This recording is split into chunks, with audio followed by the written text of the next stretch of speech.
Ամեն ինչից առաջ ուզում եմ այսօրով շնորհավորել Վեհափառ Հայրապետի ծննդյան 75-րդ տարեդարձը, մաղթելով իրեն երկար քաջառողջ կյանք եւ արևշատություն եւ իր գավազանի անսասանությունն ու հաստատությունը։ Իր գահակալության ամբողջ շրջանին հայոց Հայրապետը միայն միտված է եղել եւ իրագործել է հայ եկեղեցու կյանքի պայծառությունը, ինչպես նաև մեր ողջ ժողովրդի կյանքում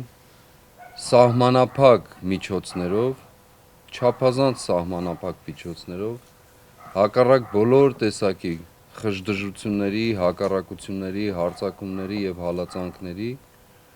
հասնել բոլորի կյանքին, թե անհատապես, թե հավաքականապես։ Օգոստոսի 21-ին Բագրատ arczepiskopos Գալստանյանի կեցավայրում, որտեղ նա կրում է տնային կալանքը, տեղի ունեցավ մամուլի ասուլիս փաստաբաններ Տաթևիկ Սողոյանի եւ Հովհաննես Խուդոյանի մասնակցությամբ։ Ասուլիսի հիմնական թեման Սրբազան պայքարի եւ 2024 թվականի հունիսի 12-ի դեպքերի առնչությամբ ՄԱԿ-ի փորձագիտական խմբի հետ հաղորդակցությունն էր։ Փաստաբանների փոխանցմամբ իրենց դիմումին ի պատասխան ՄԱԿ-ի մասնագիտական խումբը մի շարք առանցքային հարցադրումներ է հղել Հայաստանի Հանրապետության կառավարությանը։ Դրանց պատասխաններին ծանոթացել են նաև պաշտպանները, նրանք առաջիկայում ՄԱԿ-ի փորձագիտական խմբին կուղղեն կառավարության պատասխանների հակափաստարկները։ Բացի այդ, փաստաբանական թիմը նախատեսում է ստեղծել 2024 թվականի հունիսյան ցույցերի փաստահավաք խումբ, որը կներկայացնի բոլոր տուժածների իրավունքները։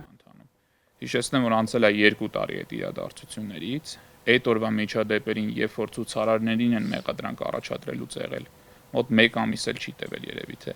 քննությունը, մարդկանց գործերը ուղարկել են դատարան զանգվածային անկարգություններ կատարելու մեղադրանքներով, բայց այդ նույն օրվա իրադարձությունները, որտեղ ոստիկանները ապօրինաբար կիրառել են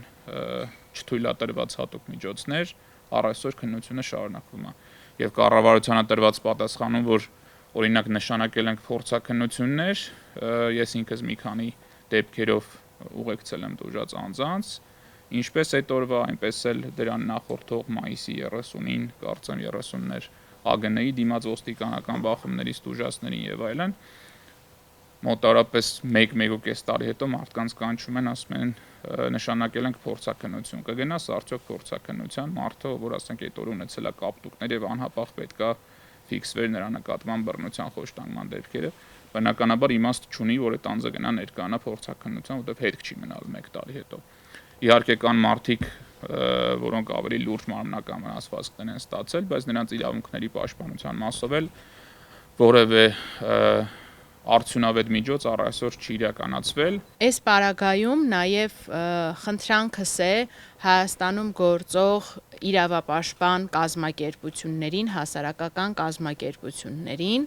որ մի թողեք այս ամեն ինչի բեռը միայն փաստաբանների ուսերին, որովհետև փաստաբանների գործը այս օրերում առանձետել հեշտ չի եւ իրականացնել դատական պաշտպանություն եւ գնալ տեսնել կալանավորներին եւ կազմել այդ բոլոր ներպետական փաստաթղթերը եւ այլն, այսինքն կոնկրետ մարդկանց իրավունքների սահմանափակման գործում զբաղվել, բայց նաեւ երբ որ հարցը վերաբերում է այս աստիճան լայնածավալ խախտումներին, խնդրանքս է, որ գոնե պահելով բազային մարդու իրավունքների հարգման սկզբունքները համագործակցենք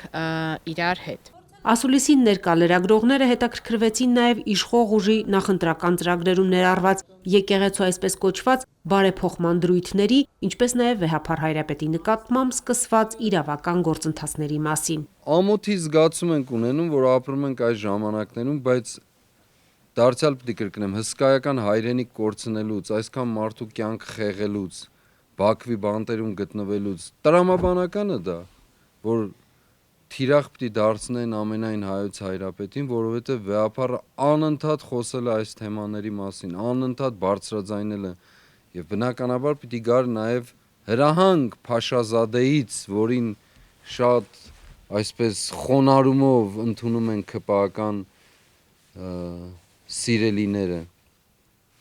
իր որդեգիրները, հոգևոր որդեգիրները Փաշազադեի, հրամաններ Թուրքիայից, բնականաբար պիտի գար հասներ դրան, չէ, որովհետև Վեհափառը այս ամբողջ եղածի ողբերգության մասին կարող եմ ասել առաջին ձայնը բարձրացնողը բոլոր ատյաններով եւ բոլոր հնարավոր միջոցներով։ Ինչու պիտի չլիներ։ Պիտի լիներ։ Եվ դա ասում եմ, մեր ինչպես արձանագրել եմ անցել անգամ, մեր պատմության խայտառակ եւ սև օրերից մեկն է։ Բայց ինչ գործով է դատարանում վեհապարը, սա է ամենակարևորը։ Իր պարտականությունները, իրավունքները, հայրապետական բարձր տնօրենությունը, պատասխանատվությունը իրականացնելու համար։ Այս պատճառով է իր պարզ կանոնական իրավունքները իրացնելու համար։ Լրագրողների հարցերին, թե ՄԱԿ-ի փորձագիտական խմբի արձագանքը որևէ ազդեցություն կարող է ունենալ Սրբազան պայքարի դատավարության ընթացքի վրա, փաստաբան Տաթևիկ Սողոյանը արձանագրեց, որ հենց այդ դիմումից անմիջապես հետո Բագրատ Սրբազանի բանտային կալանքը փոխարինվեց տնային կալանքով։ Փաստաբանը մատնանշեց նաև Ազգային ժողովի падգամավոր Արայիկ Հարությունյանի վերջերս արած հայտարարությունը, որը նախկինում ահաբեկչություն որակված գործն արդեն բնորոշել էր որպես զանգվածային անկարգությունների հրահրում։ Ի սկզբանե դա մեդիա տերորի ակտ էր, որպեսզի փորձեն հանրության մեջ ստեղծել թշնամիներ, իրենց դեմ պայքար մղել, փորձել Սրբազան պայքարը եւ նրա առաջնորդներին հեղինակազրկել այդ ամբողջ տրամաբանության մեջ։ Մենք մի գիտակցում ունենք, որ այսօրվա իշխանությունը բացարձակ իր արժե համակարգում, եթե այդպիսին առասարակ ունի, չի տեղավորում ժողովրդավարությունը, չի տեղավորում մարդու իրավունքներն ու իրավական պետությունը։